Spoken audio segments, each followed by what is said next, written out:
kata sambutan pada malam hari ini.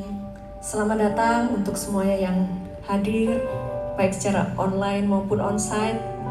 Selamat datang di persekutuan Doa Hope pada malam hari ini. Saya sangat bersuka cita untuk kehadiran Bapak Ibu sekalian. Selamat malam, selamat merayakan Natal bagi kita semuanya. Yang saya hormati keluarga besar Persekutuan Doa Hope yang terkasih di dalam Tuhan, dan juga untuk Kepala Bagian Kesejahteraan Masyarakat Bapak Ahmad Soleh, selamat datang. Untuk Bapak Camat Lokwaru, Bapak Dr. Andes Rudi Cahyono Catur Purnomo, Bapak Lurah Tunjung Sekar, Bapak Waluyo Safari, Babin Kamtinas Tunjung Sekar, Bapak Wayudi, selamat datang. Bapak Ketua RW 2 Tunjung Sekar, Bapak Insinyur Eko Sulastono, dan juga Pak RT Pak RT Tunjung Sekar ya, RT 9 RW 2 Bapak Yohanes Suryadi. Puji Tuhan, malam hari ini kita bisa berkumpul sehati, satu sukacita, satu kebahagiaan untuk kita merayakan kelahiran Yesus Kristus, Sang Juru Selamat. Saya sebagai Ketua Panitia Natal di PD Hope ini mengucapkan terima kasih yang sebesar-besarnya atas kehadiran setiap keluarga, setiap pribadi, dan setiap generasi. Ada anak muda, anak-anak, remaja, pemuda, sampai orang yang sudah senior. Selamat datang, saya bersuka cita semuanya. Dan pada malam hari ini, tema untuk Natal di PD Hope ini, Tuhan menyelamatkan keluarga. Ini sebuah kabar baik yang nyata bahwa Tuhan tidak hanya hadir di gereja saja, tetapi hadir di rumah kita, hadir saat kita beribadah seperti ini, hadir dalam keseharian kita, di dalam keluarga, di ruang tamu, di meja makan, di kamar tidur, di ruang tamu, bahkan ketika kita sedih ataupun di tengah-tengah pergumulan sekalipun, ada Tuhan yang hadir dan Dia sanggup menyelamatkan kita. Natal mengingatkan kita bahwa Tuhan memilih jalan yang sangat dekat dengan manusia. Yesus hadir bukan di istana yang mewah, tetapi dalam kesederhanaan. Artinya, Tuhan tidak menunggu kondisi kita untuk sempurna terlebih dahulu baru kita datang. Dan pada malam hari ini, Dia hadir justru ketika kita sedang rapuh. Manusia yang rapuh, justru Yesus hadir di sana. Dia hadir ketika dunia gelap, dan Dia hadir untuk membawa keselamatan. Bukan hanya untuk 1-2 pribadi, tetapi untuk seluruh keluarga. Ada keluarga yang sedang bergumul secara ekonomi, ada yang sedang retak komunikasinya satu sama lain, sering satu rumah tangga tetapi hatinya berjauhan. Ada juga yang sedang berjuang untuk mendidik anak di tengah dunia yang tidak menentu ini. Ada pasangan yang mungkin sedang saat ini hadir diam-diaman, saling menahan sakit hati. Ada anak yang merasa tidak dimengerti, Gen-Z. Ada pemuda yang tampaknya di luar itu kuat, tetapi sesungguhnya dia sedang berjuang untuk menemukan jati dirinya. Tuhan hadir menyelamatkan keluarga yang terhilang. Keselamatan itu bukan soal nanti masuk surga. Keselamatan juga berarti Tuhan memulihkan yang rusak, menguatkan yang lemah, menyembuhkan yang terluka, mempersatukan yang tercerai-berai, dan menyalakan setiap kasih yang sudah pudar. Saya percaya ketika Tuhan hadir di dalam keluarga, yang sulit bisa dilewati bersama, yang dingin bisa dihangatkan kembali, yang gelap mendapatkan terang, yang hampir menyerah mendapatkan pengharapan yang baru. Mungkin malam hari ini ada keluarga yang datang dengan senyum, tetapi menyimpan beban yang berat. Ada yang datang lengkap, tetapi sebenarnya hatinya itu tidak lengkap. Ada juga yang datang sendirian, jomblo, karena ada anggota keluarga yang belum bisa hadir secara fisik, secara hati. Saya ingin berkata pada malam hari ini, Tuhan melihat, Tuhan tahu, dan Dia hadir. Perkataan malam hari ini, segala pujian, penyembahan, firman, seluruh acara pada malam hari ini, marilah kita buka hati selebar-lebarnya, bukan hanya untuk menikmati acara, tetapi mengalami hadirat Tuhan. Bukan hanya pulang bawa foto, pasang di Instagram Story atau TikTok, tetapi pulang, mari kita membawa damai sejahtera. Bukan hanya pulang mendapat hadiah door prize, pada malam hari ini ada door prize, tetapi pulang, ayo membawa hadirat Tuhan yang nyata di kehidupan kita sehari-hari. Saya juga ingin menyampaikan apresiasi yang setinggi-tingginya untuk setiap panitia volunteer Natal yang sudah bekerja keras menyiapkan acara ini. Terima kasih semuanya, saya bersyukur ada saudara sekalian. Demikian tahun panjang lebar, terima kasih, Tuhan memberkati. Saya undang untuk hadir.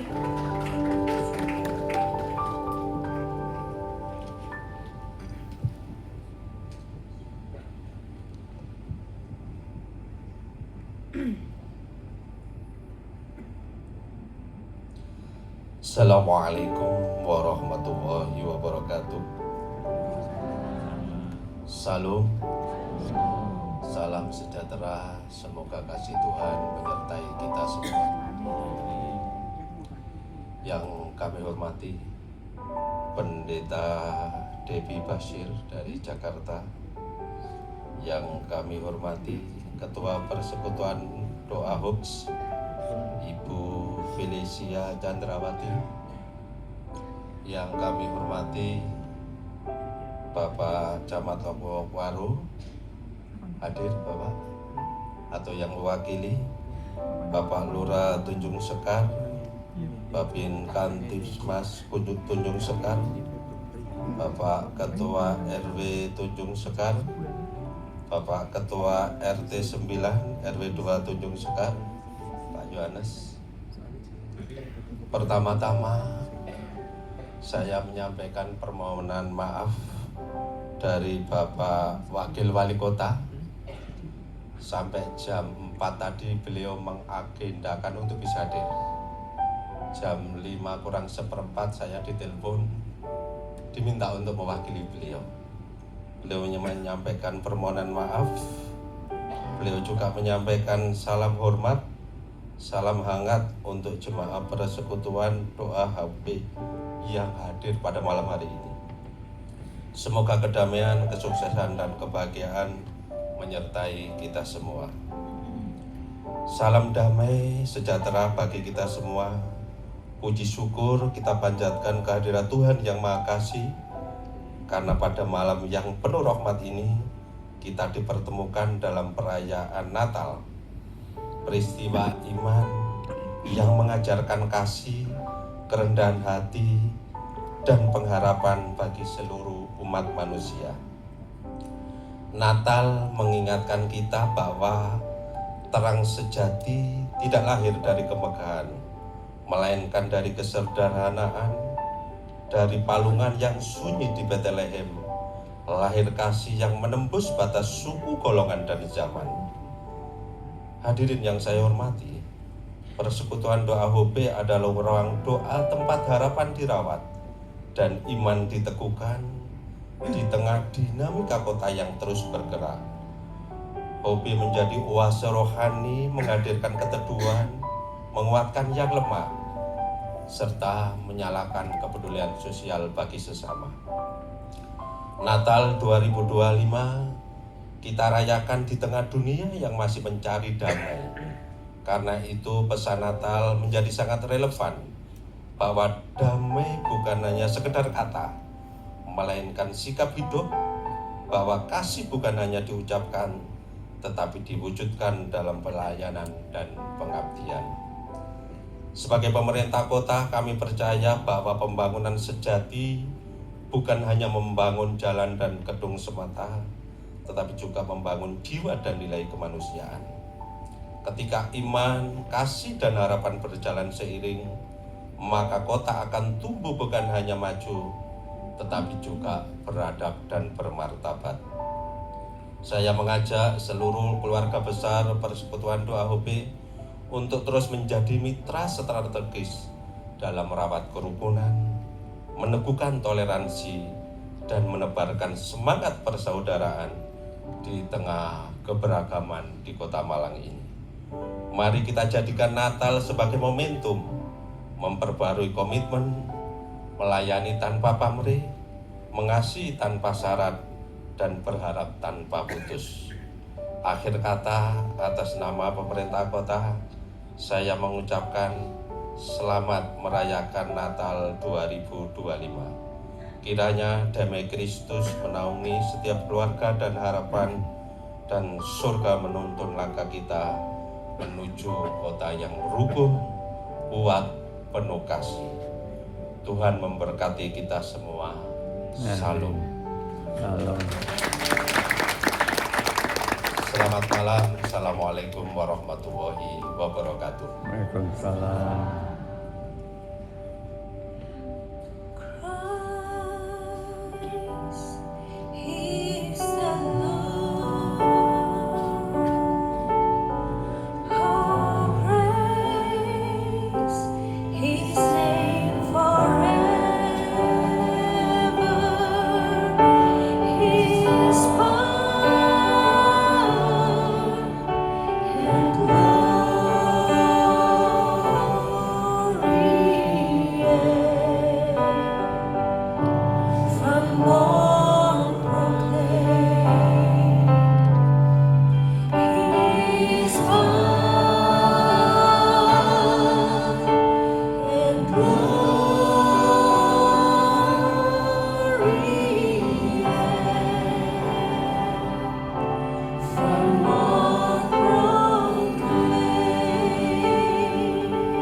Terima kasih Tuhan, kami mengucap syukur kalau malam ini Tuhan masih beri kami kesempatan. Kami masih hidup, kami masih bernafas, kami sehat. Tidak kurang suatu apapun, kami tahu ini semua karena anugerah Tuhan. Terima kasih buat kesempatan ini Bapa, karena itu ajar kepada kami untuk kami sungguh-sungguh memaknai Natal tahun ini. Bukan hanya sekedar perayaan, tetapi ada arti di dalam kehidupan kami, sehingga tahun depan kami memasuki hidup yang lebih baik lagi, yang lebih berkenan kepada Tuhan. Urapi hamba-Mu yang tidak ada apa-apanya Tuhan. Di dalam nama Tuhan Yesus, kami buka hati bagi firman Tuhan. Sama-sama katakan amin. Tepuk tangan buat Tuhan saudara. Ya. Shalom. Apa kabarnya malam ini? Luar biasa. Walaupun ada masalah luar biasa. Amin. Yang lagi ada masalah berapa banyak? Banyak. Semua ya, yang nggak ada masalah pulang saja. Iya, puji Tuhan, kita bersyukur Bapak Ibu, di tengah keadaan bangsa kita yang sedang mengalami banyak banget ya pencobaan, kita masih diizinkan untuk bisa merayakan Natal. Beberapa daerah di bangsa ini mengalami ya bencana ya, dan ribuan orang yang jadi korban. Ya, dan kita melihat sungguh kalau kita masih bisa ada hari ini semua karena anugerah Tuhan. Amin. Karena banyak orang yang tidak tahu saudara, tiba-tiba ya siapa yang menyangka akan datang bencana seperti itu. Ya, mereka lagi dalam keadaan tidak siap, bahkan ya tiba-tiba bukan hanya harta yang terbawa, rumah, bahkan nyawa. Ya, kalau kita melihat saudara, sungguh sepatutnya kita mengucap syukur, dan mari kita terus berjaga-jaga, karena kita nggak pernah tahu kapan waktunya kita juga akan dipanggil satu saat nanti. Kalau Tuhan masih kasih kesempatan kita hidup, itu artinya Tuhan belum selesai dengan hidup kita. Amin. Dia ingin kita berdampak. Tema malam hari ini adalah Kristus datang untuk membawa pemulihan di dalam keluarga. Bapak Ibu, kenapa Tuhan Yesus harus datang ke dalam dunia? Ya, kalau ada yang tanya sama saudara, kenapa Tuhan harus datang ke dalam dunia menjadi manusia? Saudara bisa jawab enggak? Yang bisa jawab angkat tangan. Dapat hadiah loh, sepeda listrik. Tapi baru listriknya doang, sepedanya belum ada. Ya, ada door prize loh malam ini. Banyak orang Kristen tuh nggak bisa menjawab kenapa Yesus harus datang ke dalam dunia menjadi manusia. Karena firman Tuhan berkata begini, tidak ada seorang pun yang pernah melihat Allah. Tetapi anak tunggal Bapa di dalam Kristus Yesus Tuhan, dialah yang menyatakannya. Gak ada satu orang pun yang pernah melihat Tuhan. Ketika Musa dipilih Tuhan untuk membawa bangsa Israel keluar dari perbudakan di Mesir menuju tanah perjanjian, ya, Musa pernah melihat Allah, tapi hanya dalam bentuk api. Ketika ada semak duri yang terbakar, lalu Musa melihat ada api di sana, Musa mau mendekat dan Tuhan berfirman, stop, jangan mendekat, sebab tempat yang kau injak ini adalah kudus, tanggalkan kasutmu. Musa berlutut di tempat itu. Allah menyatakan diri hanya dalam rupa api, semak duri yang menyala. Bahkan sedikit lagi kalau Musa mendekat, mati saudara. Karena manusia gak bisa melihat Tuhan. Allah itu kudus, manusia berdosa. Ya, Tuhan pernah menyatakan diri kepada Musa lewat apa? Angin. Tapi belum pernah ada seorang pun yang melihat Tuhan. Dan Kristus Yesus menyatakan siapa Tuhan itu. Kenapa? Karena dari zaman perjanjian lama kita tahu, orang gak mungkin selamat kalau tidak ada korban darah.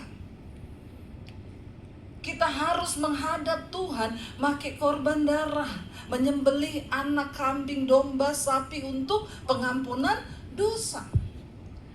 Dan tidak bisa tidak, Yesus harus disalib karena nyawa harus diganti dengan nyawa.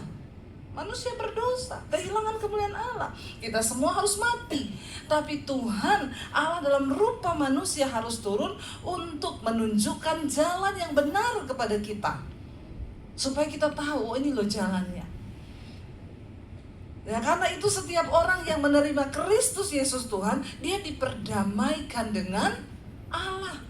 Karena tadinya kita ini bermusuhan dengan Tuhan.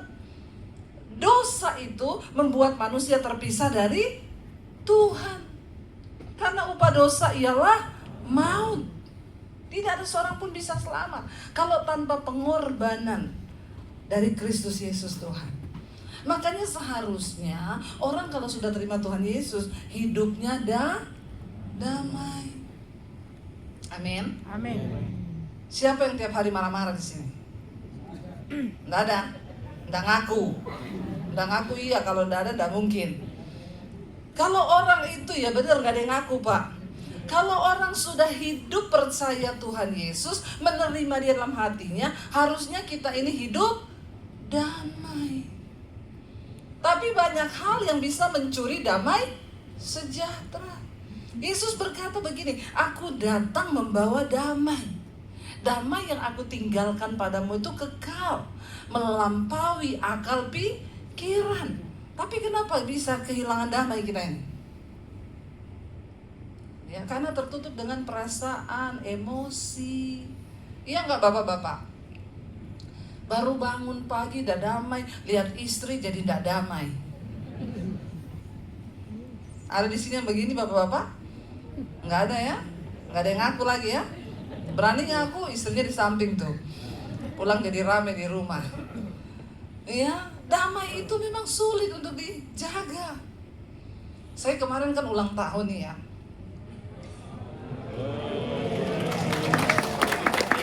Nggak perlu tepuk tangannya, yang penting hadiahnya. Betul ya. Ya, saya tuh bangun pagi lihat Instagram. Wah, yang muncul ucapan suami saya yang pertama, tapi tulisannya bikin hati saya tidak damai. Dia mengangkat ayat dari Amsal.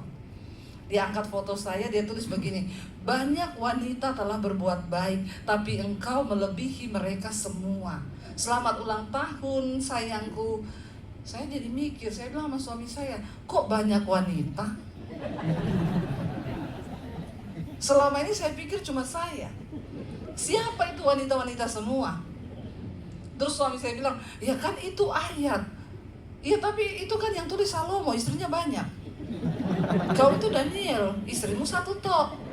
Kenapa kau tulis banyak wanita? Ini ayat bisa bikin ribut loh, bener gak? Untung saya ini nggak sakit jiwa. Tadi saya suka kata sambutannya Bapak. Keren Pak, Bapak bilang gini. Karena sebenarnya untuk memajukan bangsa itu, pembangunan itu bukan hanya jembatan, gedung, jalan, tetapi membangun jiwa-jiwa, membangun karakter, membangun manusia. Benar itu, saya setuju. Ya karena manusia ini saudara, kalau nggak dibangun hidupnya, ya kita nggak bisa maju. Ya makanya bangsa ini ya kita berdoa supaya nggak banyak yang sakit jiwa. Sakit jiwa itu bukan gila lari-lari di jalan, enggak. Saudara marah-marah sakit jiwa saudara. Ya karena ada dalam jiwa manusia itu ada pikiran, perasaan dan kehendak. Kalau perasaan kita lagi bete, udah sakit jiwa tuh, masih stadium awal. Kalau marah-marah tuh perasaanmu terganggu berarti. Ya. Kemarin kita sedih mendengarkan ada penembakan di Australia, di Sydney ya, di Bondi saudara, di pinggir pantai.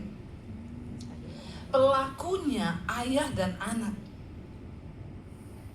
Mereka keluar dari rumah, izin ke istrinya sama keluarganya mau pergi mancing. Ternyata mereka bawa pistol. Dan mereka tembak itu orang yang lagi di pinggir pantai, pokoknya membabi buta, 16 orang meninggal. Yang saya bingung itu ayah dan anak. Kenapa bisa dua-duanya sakit jiwa? Kenapa bisa tidak ada yang mengingatkan gitu loh? Bingung kan saudara? Orang itu kalau ketemu Tuhan, jiwanya disembuhkan, dia gak mungkin benci, apalagi membunuh orang lain. Kecuali orang sakit jiwa. Yesus mengajarkan kepada kita, jangan engkau membalas kejahatan dengan kejahatan, tetapi kalahkanlah kejahatan dengan kebaikan. Karena cuma kebaikan yang bisa mengalahkan kejahatan. Ya, itu ajarannya Tuhan. Nah, kita mulai dari rumah tangga dulu nih. Suami istri dan anak-anak, gak usah bicara saya mau jadi terang sampai ke bangsa-bangsa, kejauhan. Kejauhan, mulai dari keluarga dulu. Ya, betul? Bapak nanti dapat sepeda listrik bawah. Kita nggak usah bicara muluk-muluk. Dari rumah tangga dulu kita ini bagaimana? Apakah kita hidup dalam damai sejahtera? Suami istri nggak ribut tiap hari, sama anak juga nggak ribut. Kita penuh damai. Ada masalah besar dikecilkan, ada masalah kecil dihilangkan. Amin. Kemarin saya ketemu satu ibu, dia bilang, Bu, saya mau cerai sama suami saya. Kenapa? Suami saya itu, Bu, tukang ungkit. Kita ini menikah, anak kita ini sudah umur 25 tahun, saya ini udah punya cucu. Masalah saya pacaran sama pacar saya waktu SMP dulu diungkit sampai hari ini. Saya bilang, suamimu tuh sakit jiwa. Orang gak ada masalah yang lebih hebat kah untuk dibahas? Kenapa masalah dari zaman dulu itu masalah mantan? Bisa bikin, sekarang kami bisa ranjang ya, dan saya kayaknya pengen, teman-teman semua sudah bilang cerai aja lah, lu layak bahagia. Cuma persoalan kecil. Tapi kalau tiap hari juga ribut masalah mantan yang waktu masih SMP, ngeri nggak saudara? Ini kan gila. Lalu anak-anaknya stres, tapi anaknya bilang gini, kita sih lebih happy sekarang mami papi pisah ranjang, nggak omongan. Karena nggak pernah berantem. Dan ini Kristen saudara. Saya kadang sedih ya, orang Kristen model-model begini nih, ya bagusnya dibaptis, direndam 15 menit ya. Supaya dia muka mata langsung di rumah Bapa di surga. Lebih baik tubuhnya binasa tapi jiwanya selamat. Heran nggak kita ada orang-orang begini? Ya, berantem, ribut, ya. Makanya saudara tunjukkan imanmu bukan hanya di gereja. Kalau di gereja ini kan semua hebat tuh. Hebat semua, apalagi kalau hidup yang kupilih membuatku berarti, pret kata mereka. Ya, karena Yesus Tuhan, tempatku percaya dan berharap. Please deh. Ya, Tuhan tuh lihat hidup kita. Bukan cuma di gereja. Waktu kita pulang, bagaimana kita ini membawa damai sehingga Tuhan pulihkan hidup kita. Jangan kita terus bermusuhan dengan Tuhan. Yesus sudah datang untuk mendamaikan. Dan orang yang damai dengan Tuhan, dia pasti damai dengan sama. Kalau ada orang ribut terus, berantem terus, itu pasti hubungannya dengan Tuhan rusak. Walaupun dia pendeta, ya, walaupun dia pelayan Tuhan. Kalau engkau hidup tidak damai dengan orang lain, sama suami berantem, sama istri berantem, sama tetangga berantem, sama teman berantem, sama siapa-siapa berantem, coba cek saudara. Saya yakin hubunganmu dengan Tuhan itu pasti rusak. Bagaimana mungkin kita memusuhi Tuhan? Ada ayatnya. Tuhan Yesus datang untuk memulihkan kita sehingga kita nggak musuhan sama Tuhan. Buka bersama. Mari kita lihat Kolose pasal yang pertama, ayat 21 sampai 23. Kolose pasal yang pertama ayat 21 sampai ayat 23. Maaf ya, tadi saya kasih ayatnya beda sama yang ada di sini sekarang. Itulah saya. Kadang sudah siapin khotbah berubah sampai sini. Tergantung keadaan jemaat. Tuhan kalau bicara beda. Makanya saya sebenarnya paling gak suka kalau tanya, Bu, ayatnya mana? Ayatnya mana? Nanti saya kasih terus berubah. Yang saya kasih tadi lain sama yang ini sekarang. Kolose pasal yang pertama kita buka mulai ayat yang ke-21. Baca bersama, di sana dikatakan 1, 2, 3. Juga kamu yang dahulu hidup jauh dari Allah dan yang memusuhinya dalam hati dan pikiran seperti yang nyata dari perbuatanmu yang... Dari mana tandanya, ciri-cirinya orang bermusuhan dengan Allah? Pikiran dan perbuatannya itu jahat. Balik dulu ke ayat 21 tadi. Dikatakan di sana, demikian juga kamu dulu hidupmu itu jauh dari Allah karena kamu memusuhi Tuhan. Nah, kita berpikir, bagaimana aku bisa memusuhi Tuhan? Ternyata banyak manusia, orang Kristen yang hidupnya masih memusuhi Tuhan. Dari mana tandanya orang memusuhi Tuhan? Baca, karena yang dikatakan di sana, dalam hati dan pikiran seperti yang nyata dari apa? Perbuatanmu yang jahat. Kalau pikiran kita, hati kita, perbuatan kita jahat, berarti hubungannya sama Tuhan rusak, belum berdamai. Padahal tiap hari Natal ikut ibadah. Apa itu Natal? Yesus datang memperdamaikan kita dengan Tuhan. Kalau kita sudah diperdamaikan dengan Tuhan, tidak mungkin orang yang hidup damai dengan Tuhan dia benci orang lain, apalagi sampai membunuh orang lain. Itu bahaya saudara. Orang kalau damai dengan Tuhan, dia nggak bisa bikin salah lama-lama. Ya, saya juga banyak belajar. Saya bilang, saya ini kalau mau pelayanan, saya habis nggak enak sama suami ya. Saudara pernah berantem nggak suami istri? Pernah atau tidak? Sering. Ya memang betul. Saya juga sama suami sering gak enak. Ya namanya kita dua pribadi jadi satu. Biasa salah omong, salah apa. Tapi saya kalau mau pelayanan saudara, ya saya selalu WA suami saya aku mau khotbah.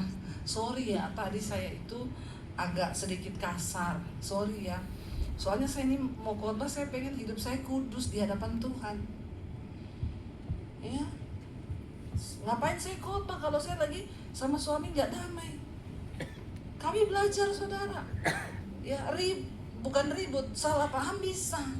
Tapi kalau jiwamu sehat, engkau sudah diperdamaikan dengan Tuhan, nggak bisa lama-lama. Berantem 5 menit cukup, amin. Beneran. Ya, coba suami istri lihat-lihatan, suami istri. Lihat istrinya, jangan lihat istri orang. Lihat istrinya sendiri. Bilang saya kita berantem 5 menit cukup. Bisa. Ya bisa. Kalau hatimu itu, jiwamu itu sehat, dekat dengan Tuhan. Orang yang dekat dengan Tuhan gak tahan lama-lama marah-marah. Di sini tuh pasti bicara, kamu tuh nggak beres loh hatimu.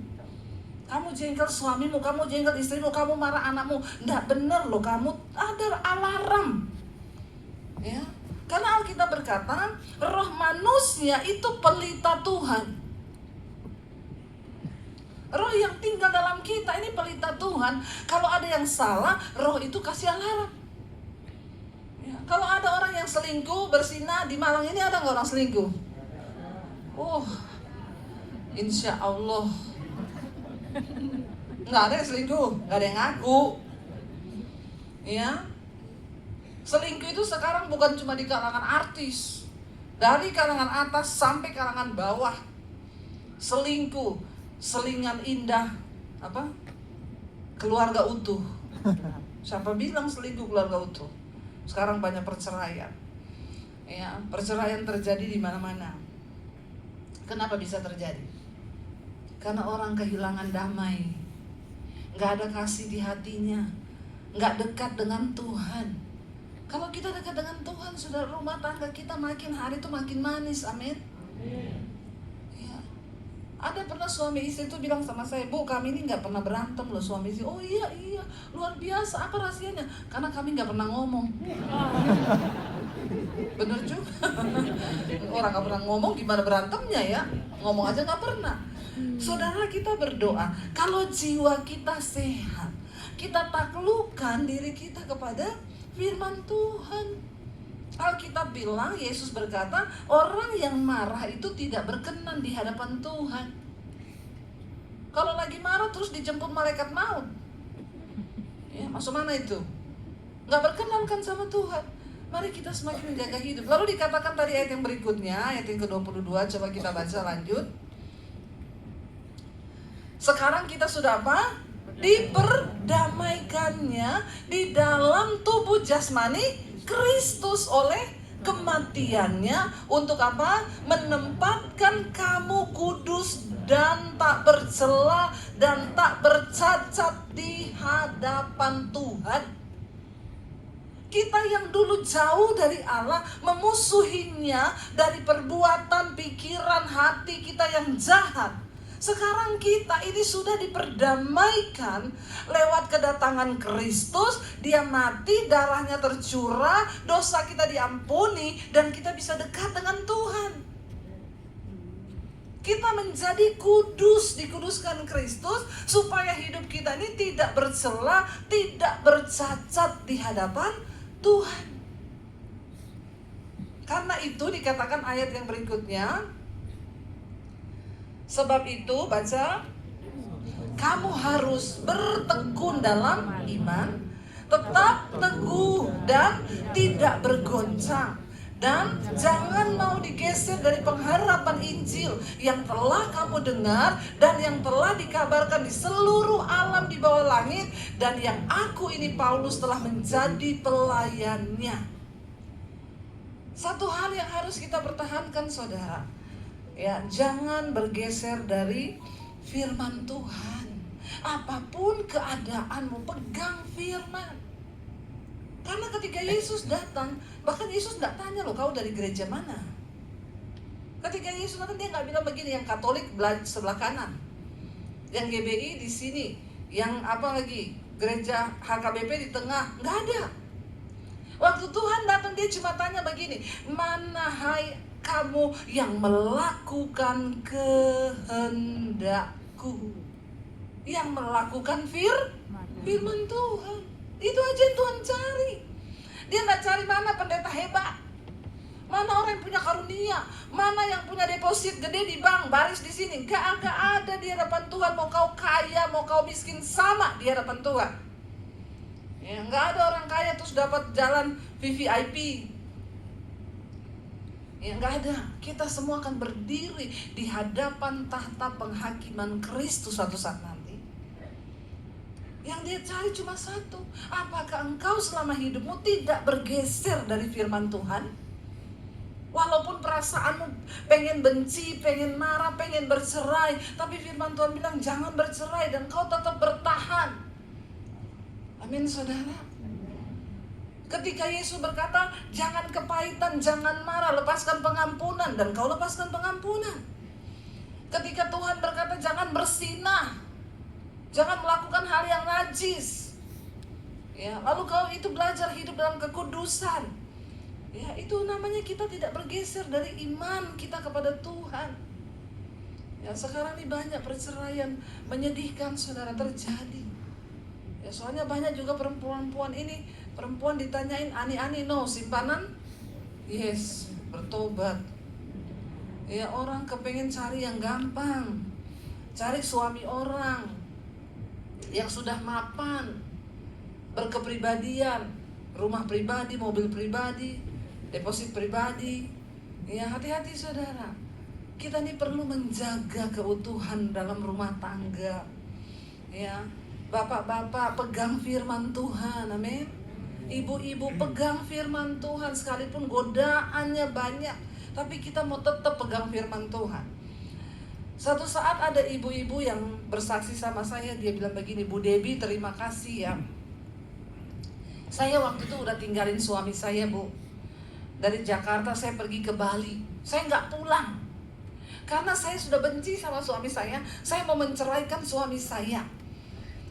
Terus, tapi saya bersyukur selama saya tinggalin suami saya ke Bali, Ibu Debbie sudah temenin dia. Saya marah saudara, siapa yang temenin suamimu? Ya, saya bilang, emang saya pernah nemenin suami ibu? Terus dia bilang, enggak Bu, selama saya di Bali, suami saya itu dengerin khotbah-khotbah ibu. Oh begitu, kenapa? Jadi gini Bu, saya tuh ninggalin suami saya ini kenapa? Suami saya ini pelitnya minta ampun. Saya berdoa di sini nggak ada suami pelit. Orang pelit nggak masuk surga loh. Amin bapak-bapak. Ya, di antara suami istri tidak ada uang sial. Apa itu uang sial? Istrinya tanya, Pak, itu uang di amplop merah, di rak buku, ditumpukan buku ke 10, itu uang apa? Uang sial. Kenapa bisa sial? Udah gua sembunyiin, lu temuin juga, sial banget. Hati-hati suami istri ya. Jangan ada uang sial di antara kita. Istrinya cerita begini, Ibu tahu nggak kenapa saya mau ceraikan suami saya? Itu Bu, saya tiap pagi tuh kalau ke pasar, suami saya tuh antarin saya ke pasar. Semua itu penjual di pasar ngomong gini, ih Ibu tuh beruntung banget ya punya suami so sweet. Biar ke pasar diantar. Mereka nggak tahu kenapa diantar saya, karena dia nggak mau kasih saya uang. Jadi ya, don't judge a book by the cover. Kita lihat begitu mesra ya, padahal karena pelit. Kata istrinya itu ya Bu, kembalian 10.000 dia ambil. Jadi saya biarin aja dia bayar cabai, dia bayar ini, dia bayar, keluar dari tangannya. Satu saat istrinya udah bosan, berantem terus karena masalah uang, pelit, lalu istrinya lari ke Bali, pergi ke rumah anaknya. Ketika dia pergi ke Bali, baru suaminya itu merasa sedih. Dia sendirian di rumah, ternyata nggak ada istri. Lalu suaminya ini cari-cari khotbah di YouTube. Dia ketemulah sama khotbah saya di YouTube. Yang belum tahu channel YouTube saya, Debbie Basir TV. Tolong subscribe. Sudah, oh puji Tuhan ya. Sudah tahu semua. Yang nggak tahu itu pasti yang kurang gaul itu. Lalu saudara, ketika dia dengar khotbah-khotbah saya, suaminya ini tersentuh hatinya. Dia WA istrinya gini, sayang pulang. Istrinya bilang gini, basa-basi. Kalau dia kirimin saya duit, berarti dia berubah. Tapi kalau enggak, saya enggak mau pulang. Hari itu nggak dikirimin duit, cuma suaminya bilang pulang sayang, istrinya bilang nggak mau, saya betah di sini. Padahal istrinya bilang saya juga di Bali itu nggak betah Bu. Ya saya jalan-jalan di pantai, tapi hati saya itu mikirin suami saya. Lalu besoknya suaminya telepon, sayang aku tuh mimpi loh tadi malam. Mimpi apa? Kamu itu di tengah keramaian tapi sedih. Aku lihat dalam mimpinya begitu, kamu di tengah orang ramai, tapi kamu sedih. Jadi mending kamu pulang. Dalam hatinya istrinya, dia bilang, aku mau berubah sayang, aku mau bertobat. Dalam hatinya istri gini, kalau dia transfer uang, baru saya tahu dia berubah. Karena pelit. Akhirnya saudara, tiba-tiba siangnya suaminya bilang gini, aku mau transfer uang ke rekeningmu. Ya, terserah kamu mau pakai apa, yang penting kamu happy. Dia transfer. Istrinya bilang, saya mau lihat dia mau transfer lagi enggak, atau cuma sekali ini buat bujukin. Istrinya nggak pulang-pulang di Bali. Ya, 1 minggu kemudian suaminya transfer lagi uang. Akhirnya istrinya pulang. Ketika pulang, istrinya bilang begini, Bu, suamiku benar-benar berubah. Dia bukan cuma tidak pelit lagi, omongannya sekarang berubah lembut. Pokoknya saya menemukan suami saya yang, saya tanya sama suami saya, kenapa kamu bisa berubah? Saya dengerin itu loh khotbah-khotbahnya Bu Dedi. Jadi ibu-ibu kalau mau suamimu berubah, suruh dia dengar khotbah saya. Ibu-ibu yang tepuk tangan. Ya, kita harus berubah. Kristus datang mendamaikan kita dengan dirinya, dengan Tuhan. Kristus datang mendamaikan kita, manusia yang dulu bermusuhan dengan Allah. Dari mana kita tahu kita bermusuhan? Ayat tadi berkata, dari perbuatan-perbuatanmu yang jahat. Itu artinya engkau memusuhi Tuhan. Karena Tuhan itu benar, Tuhan itu kudus, Tuhan itu baik, Tuhan itu adil, Tuhan itu mengasihi. Ketika kita tidak mengasihi, membenci, kita ini marah, kita sedang melakukan sesuatu yang menyakiti hati Tuhan. Jangan memusuhi dia, dia sudah mendamaikan kita dengan Tuhan. Menjaga damai itu gak gampang saudara. Ya, ada istri yang tanya sama suaminya gini, Pak, misalnya nih aku mati nih sekarang, terus kamu kawin lagi, terus istrimu juga mati, terus besok juga kau mati, di surga nanti kau pilih dia atau saya? Suaminya kaget saudara, nggak jawab. Cepat kau jawab, di surga kau pilih dia atau saya? Suaminya bilang, saya pilih masuk neraka. Dalam hatinya dia, mampus aja aku di surga ketemu perempuan model begini dua-dua, mending masuk neraka, kayaknya lebih aman. Ibu-ibu, nggak usah tidak ada masalah kau cari-cari masalah. Di rumah itu kita jaga damai sejahtera, karena firman Tuhan berkata, di mana orang rukun hidup rukun bersama, kesitulah berkat Tuhan diperintahkan. Bagaimana supaya kita hidupnya diberkati? Hidup rukun bersama. Jangan banyak ribut-ribut, jangan banyak berantem. Ya, sama anak-anak, karena Kristus datang memulihkan keluarga. Dikatakan karena dia sudah mati bagi kita, dia lahir bagi kita ketika kita masih berdosa. Sekarang kita sudah diperdamaikan. Karena itu dikatakan tadi, marilah kita berusaha supaya kita jangan bergeser dari pengharapan kita kepada iman kita, dan jangan bergeser dari Injil Kristus. Yesus datang membawa pengajaran yang luar biasa. Dia bilang apa? Kalau orang tampar pipi kananmu, kasih pipi kirimu. Wow, enggak itu? Sudah saudara praktekkan? Yang ada ditampar pipi kanan, double 2, pak. Ini kita nih orang Kristen harus bertobat. Yesus berkata apa? Kalau ada orang berbuat jahat sama kamu, doakan orang itu, mintalah berkat buat dia. Tapi orang Kristen disuruh doakan, saudara doakan gak musuh saudara? Iya, doakan biar apa? Ampuni Tuhan mereka, ampuni mereka, karena mereka tahu apa yang mereka lakukan. Tapi mereka pura-pura tidak tahu Tuhan. Ya, Tuhan suruh kita doakan musuh kita, mintalah berkat, bukan minta dia mati. Kenapa? Karena Kristus berkata, aku ini datang memulihkan engkau, aku mati bagimu, keadaanmu itu masih berdosa. Dan kita terhitung sebagai orang-orang yang durhaka kepada Tuhan. Jadi dia memberi teladan. Mari kita juga menjadi teladan. Ampuni orang yang bersalah, doakan orang yang bersalah.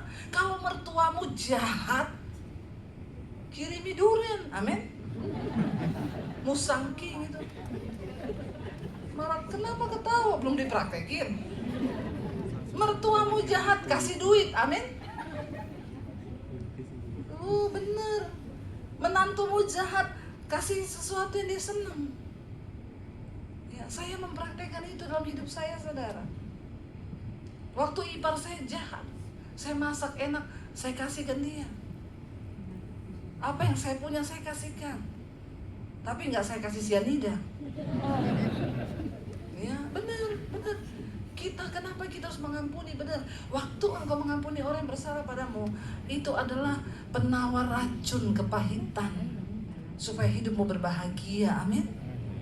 Karena kalau kau kepahitan terus nggak bahagia, banyak penyakit, berkatmu seret.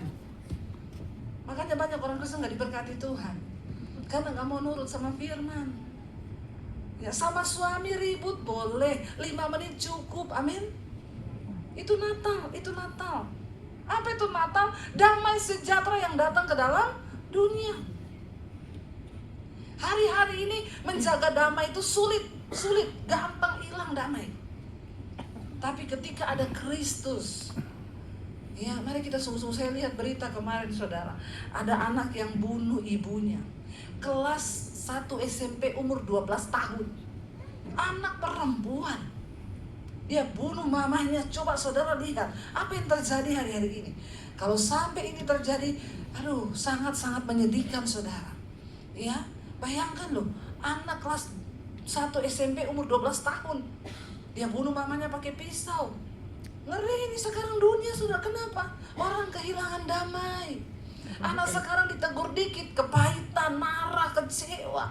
Kenapa? Karena orang tua gak pernah mengajarkan kasih.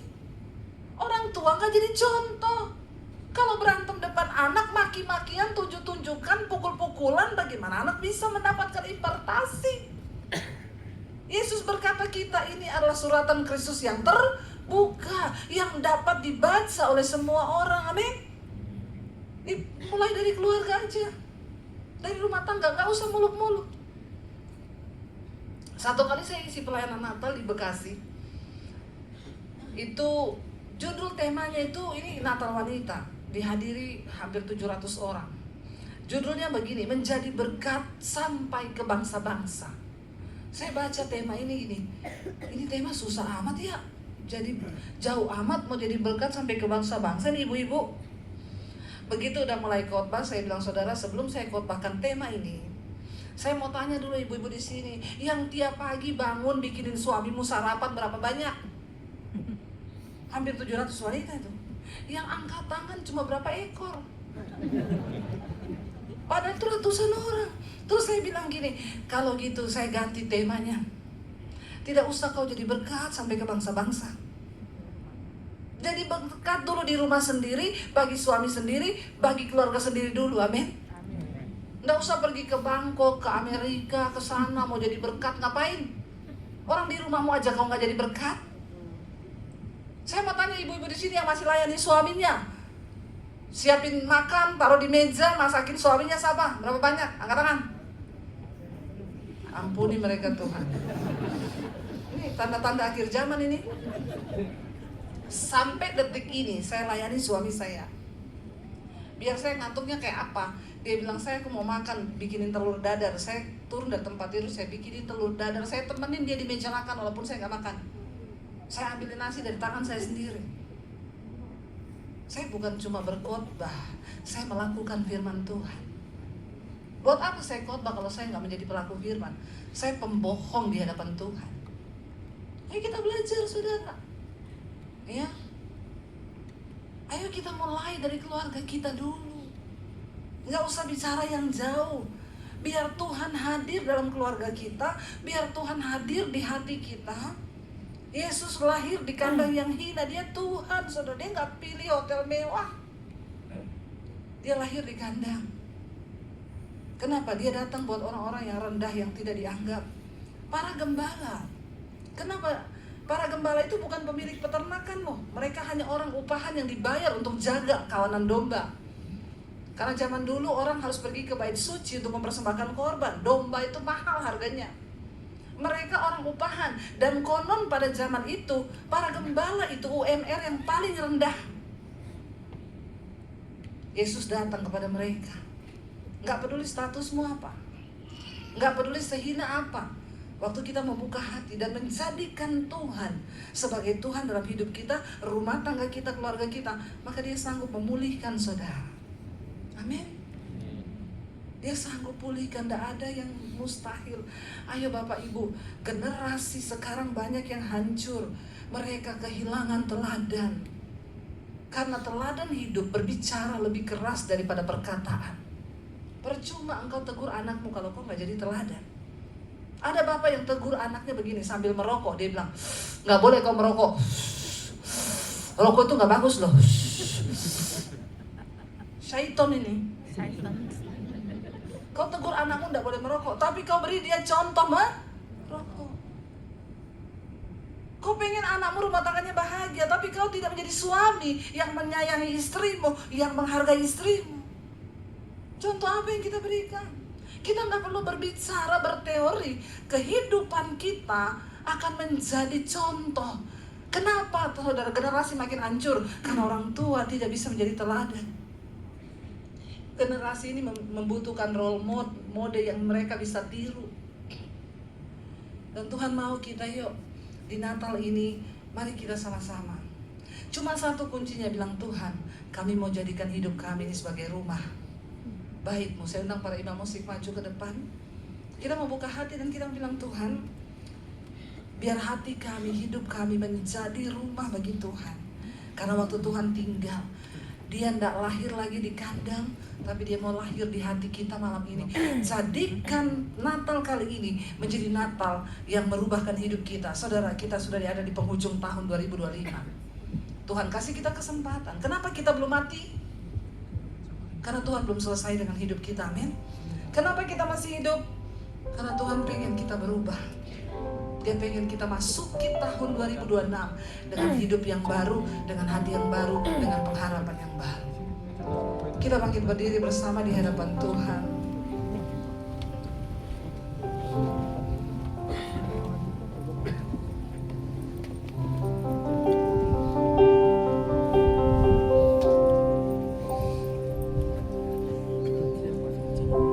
Terima kasih Yesus.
bisa lahir di hidup kita. Yesus berkata, jika hari ini aku mengetok pintu hatimu, bukakanlah pintu itu, supaya aku dapat masuk dan engkau dapat merasakan damai sejahtera. Kita tidak bisa hidup tanpa Tuhan. Dia datang untuk memperdamaikan kita dengan dirinya, sebab dosa menghancurkan hubungan kita dengan Tuhan. Dia menyerahkan nyawa darahnya untuk menghapus dan menebus saudara dan saya. Karena nyawa itu harus dibayar dengan nyawa. Katakan terima kasih Tuhan. Engkau yang sanggup memulihkan keluarga kami. Bahwa kami hidup dalam rukun bersama. Yang suami istri boleh bergandengan tangan. Dan anak-anak boleh bergandengan tangan. Tuhan, hamba berdoa, biar tahun ini kami boleh membawa Tuhan hidup kami menjadi persembahan Natal bagi Tuhan. Karena Tuhan tidak ingin uangmu, Tuhan tidak ingin sesuatu yang lain selain hidup dan hati yang kau buka bagi Dia. Katakan, lahir di hati kami Tuhan. Ambil alih seluruh hidup kami, agar damai sejahtera-Mu turun di hidup kami. Angkat tanganmu sekali lagi, katakan saudara, di hati inilah rumahmu, di hati inilah baitmu, dimanapun ku kan berada, senantiasa kau pun ada.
Pak Edi, Bu Lisa, Ibu Reni, Ibu Debi untuk naik ke mimbar. Kita mau menyalakan lilin Natal bersama-sama. Bagi Bapak Ibu yang belum mendapatkan lilin lampu, mungkin bisa angkat tangan.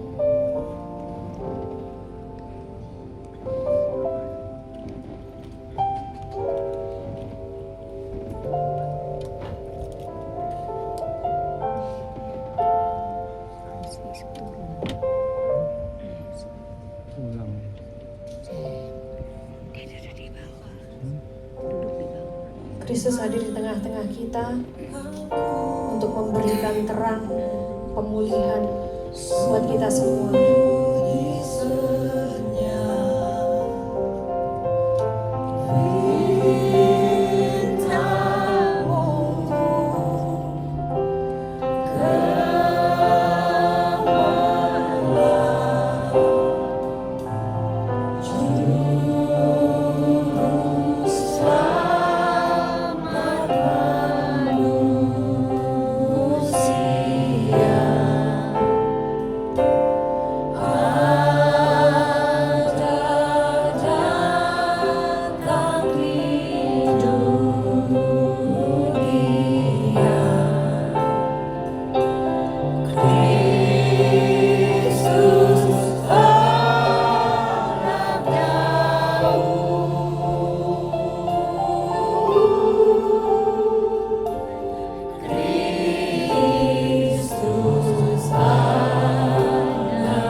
untuk kami menikmati surga-Mu Tuhan. Engkau memberikan kepada kami berkat keselamatan, berkat kebahagiaan, berkat sukacita. Dan biarlah pada hari Natal ini Tuhan kami merayakannya dengan penuh sukacita. Dan biarlah kami menjadi pribadi yang peduli Tuhan kepada orang di sekitar kami, untuk kami memberitakan kasih-Mu.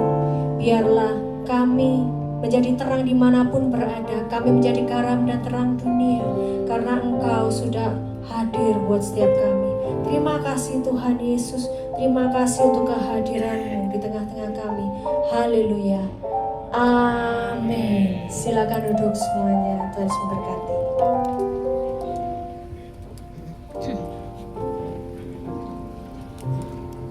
Baik, yang diberkati firman Tuhan pada malam hari ini, lambaikan tanganmu. Baik, berikan tepuk tangan yang meriah buat Tuhan kita. Oke, sebelum kita memberikan persembahan, mari kita berdoa. Bapa kami dalam surga, Tuhan, terima kasih atas berkat-Mu pada malam hari ini. Kami boleh merayakan Natal, kasih Natal, damai Natal bersama dengan saudara, keluarga, dan PD Hope di tempat ini, Tuhan. Sebentar lagi kami akan memberikan yang terbaik yang kami bisa berikan, Tuhan, untuk kemuliaan bagi nama-Mu. Terima kasih ya Bapa, yang siap memberi sama-sama katakan amin. Oke.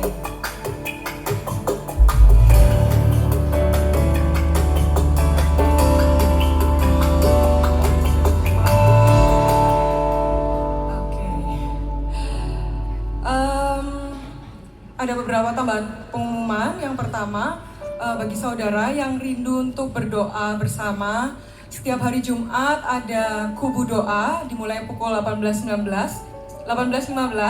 bertempat di New Power Studio. Gitu. Yang selanjutnya ada ibadah persekutuan doa Hope di tahun 2026. Kita akan mulai di tanggal 13 Januari. Jadi jangan lupa untuk share ke saudara, ke keluarga. Kita akan mulai tanggal 13 Januari yang akan diberkati oleh Pastor Robert dan Pastor Lea. Oke. Baik, saudara, untuk merayakan spesial Natal ini, panitia sudah menyiapkan sejumlah door prize yang bisa Bapak Ibu cek di bawah bangku masing-masing. Ayo, dicek di bawah, ada stiker mungkin. Cek.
Kami bersyukur Tuhan ada di tengah-tengah kami Ibu Dewi Basir yang sudah memberkati kami, dan kemarin beliau berulang tahun Tuhan.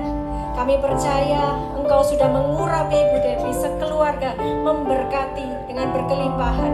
Engkau menambahkan usia kepada beliau Tuhan, kesehatan, sukacita yang melimpah, sehat, kuat, dan panjang umur, bahagia senantiasa, dan tambah kaya raya. Terima kasih Tuhan Yesus, kami mengasihi Ibu Dewi. Selamat ulang tahun. Haleluya. Amin.